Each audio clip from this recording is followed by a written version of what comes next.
Hi అండి. మేము నిన్న సుళ్ళూరుపేట వెళ్ళామండి. చెంగాలమ్మ అమ్మవారి ఆలయానికి వెళ్ళాము. ఇదొచ్చేసరికి ట్రైన్‌లోనండి. అమ్మవారి ఆలయం చూసారా ఎంత చక్కగా కనిపిస్తుందో. చాలా పెద్ద టెంపుల్ అండి. చాలా పేరు సుళ్ళూరుపేట క చెంగాలమ్మ అమ్మవారంటే చాలామందికి తెలిసే ఉంటుంది. నేను చెన్నైలో ఉన్నాను గదండీ! చెన్నై నుంచి మాకు సుళ్ళూరుపేట రావటానికి గంటన్నర పట్టిందండి. ట్రైన్ పద్దాకా ఉంటుంది. అంటే చెన్నై నుంచి చిల్లూరుపేటకి ఫైనల్ ట్రైన్ ఇంక అక్కడక్కడే తిరుగుతుందది. 20 రూపీస్ తీసుకున్నారు. ట్రైన్ కానించి గుడి దగ్గరేనండి. కానీ అక్కడ గూడా ఆటో వాళ్ళు 20 రూపీస్ తీసుకున్నారు. నేను మా అక్క వాళ్ళ పిల్లలు ఇంటి పక్కన ఆంటీ వాళ్ళిద్దరు వచ్చారు. వాళ్ళతో వెళ్ళామండి. మేము శుక్రవారం వెళ్ళాము. అయితే విడిగా అయితే చాలా రష్ ఉంటదంట. నిన్న వాన పడటం వల్ల అంత రష్ ఏం లేదు. మామూలుగా ఉంది. మామూలుగా రూ. 100 దర్శనం జరిగే టికెట్ కాడ కూడా మేము ఫ్రీగా లోనకి వెళ్ళి అమ్మవారిని దర్శించుకోగలిగాం. ఇదిగోండి ఇదే అమ్మవారి టెంపుల్ చూసారు కదా! ఇందాక మనకి ట్రైన్‌లో వెళ్తున్నా కనిపించింది ఈ గోపురమేనండి.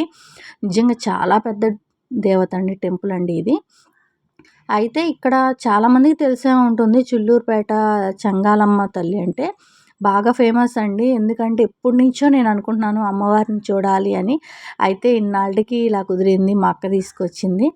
చాలా బాగా ఉందండి. వాన పడటం వల్లేమో అంత రష్ లేదు.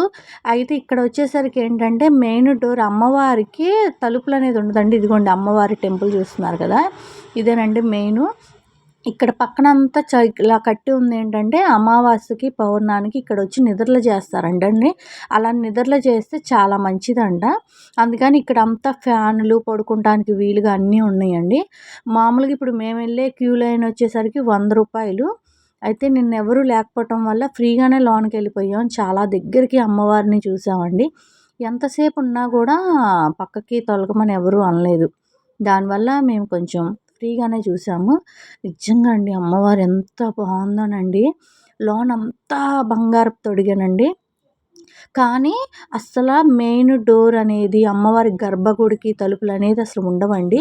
అమ్మవారికి తలుపులు చేద్దామని చేసి పెడితే తెల్లారేసరికి అవి చెట్టుగా మారినియంట. ఒకళ్ళ కల్లోకొచ్చి నాకు తలుపులు పెట్టొద్దు.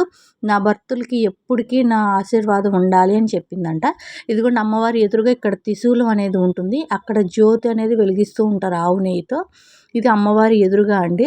అంటే అమ్మవారు మనకి బయట నుంచున్నా కూడా ఎంత క్లియర్‌గా కనిపిస్తదో. ఇదిగోండి అంతా బంగారపు తొడిగేనండి. నేనైతే అమ్మవారిని మీకు చూపించట్లేదు. ఎందుకంటే ఏమో నాకు కొంచెం చూపించాలంటే ఇది అనిపించింది. ఎందుకంటే చాలా మహిమగల దేవత. నేను గుర్తుగా ఉంటుంది అని చెప్పి ఇలా లోనకైతే ఫోన్ ఎలో లేదు. నేను సీక్రెట్‌గా తీశానండి. ఎందుకంటే ఎప్పటికైనా ఇలా గుర్తుగా ఉంటుంది కదా నాకు అనేది. లోన అమ్మవారినైతే చూపించట్లేదు. అమ్మవారిది కూడా వీడియో వచ్చిందండి. నేనైతే ఉంచుకున్నాను అలా. ఇదిగో చూసారు కదండీ! మొత్తం అమ్మవారి ఇది అమ్మవారి ఎదురుగా ఇలా ఉంటుందండి. పసుపు శిఖరంలాగా అమ్మవారు స్ట్రెయిట్‌గా దాన్ని చూస్తున్నట్టు ఉంటుంది. గుడి ఎంత పెద్దదోనండి. లోన ఎంత బావుందంటే అసలు ఆ బంగారపు తొడుగుతో అమ్మవారు గానీ మొత్తం తలుపులనేది లేకుండా మనకి అర్ధరాత్రైనా సరే అమ్మవారి దర్శనం అనేది జరిగిద్దంటండి. అంటే ఇంకెప్పుడు అమ్మవారి తలుపులనేది మూసే ఉండవు. తెరిసే ఉంటాయి. చూసారు కదా! అంత బంగారపు తొడుగుతో ఎలా ఉందో. ఇది అమ్మవారి గుడి లోన చుట్టూ మొత్తం అమ్మవారి విగ్రహాలు వాటి పేర్లండి. చూసారా ఎలా ఉందో టెంపుల్. నిన్నేంటంటే వర్షం పడటం మాకు లక్ అయిందండి. అవ్వటం వల్ల చాలా ఫ్రీగా ఉండగలిగాం.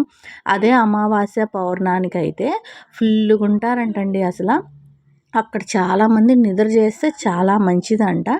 అందువల్ల ఎక్కువ మంది అమావాస్య, పౌర్ణానికి వెళ్తారు. అయినా నిన్న శుక్రవారం అయినా కూడా ఉంటారంట. ఇదిగోండి అమ్మవారి లోన గర్భగుడిలో ఉంటది. బయటల్లా ఇలా ఉంటది అమ్మవారికి. అక్కడ ఉన్న టెంపుల్ కూడా పైన బంగారపులానే ఉంటదండి. అంటే 2 శిఖరాలనేది ఉంటుంది. లోన బంగారంలానే ఉంటది అదంతా. చూసారా ఎలా మెరుస్తుందో ఎంత బావుందో గదా! మీలో ఎంతమందికి సుళ్ళూరుపేట చెంగాలమ్మ తల్లి ఆలయం తెలుసనేది నాకు కామెంట్ చేయండి. మీలో ఎవరైనా వెళ్ళున్నారా? వెళ్తే మీరెలా అనుకున్నారు అనేది కూడా నాకు కామెంట్ చేయండి. నేనైతే ఎప్పటినుంచో వెళ్ళాలనండి. తీరా ఇన్నాళ్ళకైతే కుదిరింది. చూసారా నిజంగా గుడి లోన ఎంత బావుందో, ఎంత ప్రశాంతంగా ఉందో. ఎంతసేపు కూర్చున్నా కూడా టైం అనేది తెలియలేదు. స్టేషన్ కాడ నుంచి దగ్గరేనండి. ఒక 5 నిమిషాలు, 10 నిమిషాలు కూడా పట్టదు గుడి దగ్గరికి రావటానికి. మనకి ఆటో అనేది ఎప్పుడూ ఉంటాయి. స్టేషన్ దిగంగానే ఆటోలు ఉంటాయి, మళ్ళీ గుడి దగ్గర ఆటోలు ఉంటాయి, ఇబ్బంది అనేది ఉండదండి. అమ్మవారి వెనకమాలే వినాయకుడు ఉంటారు, అలానే సుబ్రహ్మణ్య స్వామి కూడా ఉంటారండి. బయట గుడి బయట పుట్ట నాగేంద్ర స్వామి, అలానే తలుపులు తయారు చేసే తెల్లారేసరికి చెట్టులాగా మారిన చెట్టు కూడా ఉంటుంది. ఇదిగోండి లోన ఉత్సవ విగ్రహాలు. ఇదిగోండి ఇవి వచ్చి సుబ్రహ్మణ్య స్వామి. నిజంగా చాలా బాగుంది కదండి, నిజంగా అండి. ఇక్కడ అమ్మవారు కాలంకి నదిలో దొరికారండి. అంటే ఇక్కడ కొంతమంది రోజు పనికి వెళ్ళి వస్తా కాళ్ళు చేతులు కనుక్కుంటూ వస్తూ ఉండగా కొంతమంది నదిలో దిగినప్పుడు అమ్మవారు ఆ నదిలో వాళ్ళు కొట్టుకుపోతుంటే సుడులు తిరుగుతుంటే ఒక విగ్రహానికి పట్టుకొని వాళ్ళు పైకి వచ్చారంట సుడులు తిరుగుతూ. అప్పుడు అక్కడ అమ్మవారి విగ్రహం అనేది పైకి వచ్చింది. విగ్రహం ఎలా ఉంటుందంటే మహిషాసురవర్థిని, అంటే నరకాసుని చంపుతూ ఒక కాలు గొంతు మీద ఉండి ఒక కాలు పక్కకి ఉన్నట్టు 4 చేతులు ఉన్నట్టు అమ్మవారి విగ్రహం అనేది ఉంటుందండి. అందుకని ఇక్కడ అమ్మవారిని ఇక్కడే ప్రతిష్ఠించి ఇక్కడే పూజిస్తారు. స్వయంభూగా వెలిసింది. అయితే అమ్మవారికి మాత్రం డోరు పెట్టొద్దని అమ్మవారే కల్లోకి వచ్చి చెప్పారంట.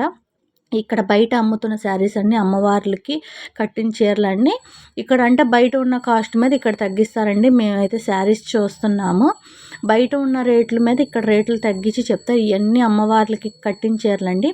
మనకి పౌర్ణానికి అమావాస్యకి అలాంటి పండగలప్పుడు శారీస్ అనేది మనకి వేలం పాట అనేది పెడతారంటే ఇది గుడి బయట, అంటే గుడి పక్కనేనండి, గుడిలోనే ఉంటుంది. ఇవన్నీ అమ్మవారికి కట్టిన శారీస్ చూసాము. చీరలు మాత్రం చాలా బాగున్నాయండి. ఇలా గుడి పక్క నుండి మనం వస్తూ ఉంటే చెప్పాను కదండి అమ్మవారి తలుపులు చెట్టుగా మారినాయి అని. ఇదిగోండి మీకు ఎదురుగా కనిపిస్తుంది ఆ చెట్టేనండి. ఈ చెట్టు అంటే అమ్మవారికి డోర్లు చేశారంట పెడతానికి. అయితే తెల్లారికి అవి చెట్టుగా మారినాయి అంటండి. నాకు డోర్ అనేది పెట్టొద్దు అని అమ్మవారు చెప్పిందంట. ఆ చెట్టు ఇప్పుడు ఉండంగా ఇలా అయ్యిందండి. వీటికి ఉయ్యాళ్ళ కడతారు. పిల్లలు లేని వాళ్ళు తాడులని ఉయ్యాలని ముడుపులని కట్టుకుంటే చాలా మంచిదంట. ఇదిగోండి చూసారా ఎన్నైతే కట్టున్నాయో ఇవన్నీ. ఇది ఒకప్పుడు తలుపులు అంట. తలుపులు ఇలా చెట్టుగా మారినాయి అంట. నిజంగా ఎంతమంది ఉన్నారో చూసారా. పూజ పొద్దునే చేసి వెళ్ళారండి, వాళ్ళు శుక్రవారం కదా నిన్న, అందరు పొద్దున పూటే చేసి వెళ్ళారు. ఇదిగోండి ముడుపులు కానీ ఉయ్యాళ్ళు కానీ చాలా మహిమ అంటండి. పిల్లలు లేని వాళ్ళు చాలామంది ఇక్కడ వారాలని ఇలా ఇన్ని రోజులని చేసుకుంటారంట మొక్కుకొని. శుక్రవారం కాబట్టి ఎక్కువగా అందరూ నిమ్మ దీపాలు అనేది పెట్టారు, నిమ్మ తొక్కలతో దీపాలు అనేది వెలిగించారు. ఇదిగోండి ఇదంతా దీని చుట్టూ ఇలా నడవటానికి వీలుగా ఉంది. ఇక్కడ వచ్చేసరికి మనకి ఒక కొనల్లాగా పెట్టారండి. అందులో వచ్చేసరికి తామర పూలు అవన్నీ ఉన్నవి. ఇదిగోండి చెట్టు చూసారా ఎంత బాగుందో, ఎంత పెద్ద చెట్టునండి, నిజంగా చాలా పైకి ఉంది చెట్టు. దీని నిండా మనకి పసుపు కుంకాలు, మనకి అంటే మొక్కుకున్న తాళ్ళు కానీ లేకపోతే ఉయ్యాళ్ళు కానీ ఇవన్నీ కట్టి ఉన్నాయండి. ఇవండి అమ్మవారి ఈ కింద విగ్రహాలు అవి అలానే వెలిసినాయి అంటండి, పెట్టినవి అయితే కాదు. అందుకని అంత పేరు అనేది ఉంది ఈ చెట్టుకి. దీనికి ఎదురుగానే నాగేంద్ర స్వామి విగ్రహాలు అనేవి ఉంటాయండి, అక్కడ కూడా అంతే ఉన్నారు పూజలు చేసుకుంటూ. ఇదిగో చూసారు కదా ఎంత బాగా జరిగిందో అసలు నిన్న పూజ మాత్రం చాలా బాగా అండి. ఎప్పటి నుంచో అనుకుంటుంది ఇవాళ తీరిందండి వెళ్ళాలి అని. కానీ ఇక్కడ మనకి దగ్గర అండి, చెన్నై నుంచి అయితే 1.5 గంటల దాకా పట్టింది. ఇదిగోండి పక్కనే మనకి ఇక్కడ నాగేంద్ర స్వామి విగ్రహాలు 2 అనేది ఉంటాయి. ఇదిగోండి నాగేంద్ర స్వామి. ఇక్కడ కళ్యాణ మండపం కూడా ఉందండి. అంటే పెళ్ళిళ్ళు కూడా చేస్తారంట. పక్కన కళ్యాణ మండపం. గుడి మాత్రం చాలా ఉందండి. ఇప్పుడు ఇది వరకు వచ్చిన వాళ్ళు ఇప్పుడు చాలా డెవలప్ చేశారు అంటున్నారు చూసిన వాళ్ళు. చాలా వరకు బాగు చేస్తూ ఉన్నారు. అందువల్ల గుడి ఇంకా చాలా నీట్గా ఉంది. మనకి బయటికి వెళ్ళటానికి 2 దారులు అనేది ఉంటాయి. ఇదిగోండి పక్కనే మనకి నాగేంద్ర స్వామి అంటే చెట్టు ఉంది, పుట్ట కూడా ఉందండి, స్వయంభూగా వెలిసింది. అలానే నాగేంద్ర స్వామి విగ్రహాలు అంటే పెళ్ళిళ్ళు కాని వాళ్ళు, పిల్లలు లేని వాళ్ళు, ఏదైనా దోషం ఉన్న వాళ్ళు కూడా ఇక్కడ ప్రతిష్ఠించుకుంటారంట. ఇవన్నీ అలా విగ్రహాలు అనేది ఉన్నాయి. వీటికి మొక్కుకొని కట్టే తాళ్ళు ఉంటాయి కదండి, ఆ దారాలు అనేది చెట్లకి అలా కట్టారు. ఇగోండి ఇవన్నీ నాగేంద్ర స్వామి విగ్రహాలు. ఇది అమ్మవారి ఎదురుగా ఇందాక నేను చూపించాను కదండి, అమ్మవారి ఎదురుగా ఇక్కడ శూలం అనేది ఉంటుందని చెప్పాను కదండి. శూలం ఎదురుగా దీపం, ఆవు నెయ్యితో దీపం అనేది అలా వెలిగిస్తూ ఉంటారు అందరూ.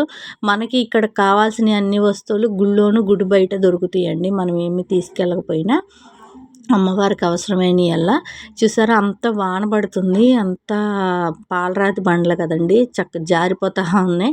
అందరం పక్కన కూర్చున్నాం.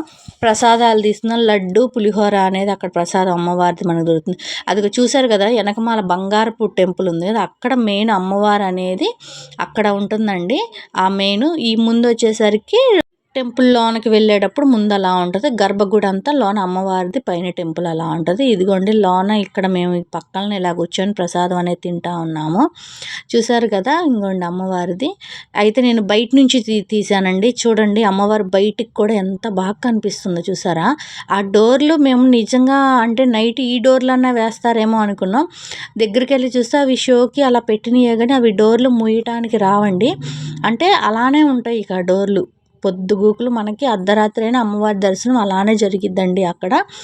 అంత బాగుందో అసలు నిజంగా భలే అనిపించింది. అంటే టాటర్ల మీద, లారీల మీద అలా వెళ్ళేవాళ్ళు, దూర ప్రయాణం చేసేవాళ్ళు ఏ టయానైనా సరే వచ్చి దర్శించుకొని వెళ్తారంట అమ్మవారికి. ఇదిగోండి మనకి బయట నుంచున్నా కూడా అమ్మవారు ఎంత బాగా కనిపిస్తుందో గర్భగుడిలో నుంచి. ఇది నేను బయట నుంచొని తీసానండి లోన దర్శించుకొచ్చినాక. మీకు అందుకని అమ్మవారి ఫేస్ అనేది క్లియర్గా కనిపించదు. ఇదంతా ఇలా ఉందండి బయట. నిన్నైతే చాలా బాగా పిల్లలు కానీ ఎంత బాగా ఎంజాయ్ చేశారు. ఎందుకంటే అంత ఖాళీగా ఉంది కదా, చక్కగా ఆడుకుంటూ మేము ఇక్కడ చెన్నైలో 1:05కి ట్రైన్ అండి, అక్కడ వెక్కి వెళ్ళాం. ఆడికి వెళ్ళేసరికి 2:45 అయ్యింది. మళ్ళీ అక్కడ 5:20కి ట్రైను. మళ్ళీ కరెక్ట్గా 7:00కల్లా ఇంటికి వచ్చేసామండి. అంటే ఇక ట్రైన్లు అనేది దగ్గరే కాబట్టి అంత ఇసుక అనిపించలేదు. ఫ్రీగా వెళ్ళి వచ్చాము. ఇదిగోండి గుడి బయట ఇదంతా అంత ఖాళీగా ఉంది. చూసారు కదా వాన పడటం మాకు బాగా ప్లస్ అయిందండి. ఇదిగో ఇలా జరిగిందండి నిన్న అమ్మవారి దర్శనం. మీకు ఈ వీడియో ఎలా అనిపించింది అనేది నాకు కామెంట్ చేయండి. కొత్తగా ఎవరైనా నా ఛానల్ చూస్తుంటే ప్లీజ్ సబ్స్క్రైబ్ చేసుకోండి. అలానే మీకు నేను తొందరలో ఒక మంచి టెంపుల్ కూడా చూపిస్తాను. వెయిట్ చేయండి. Thank you.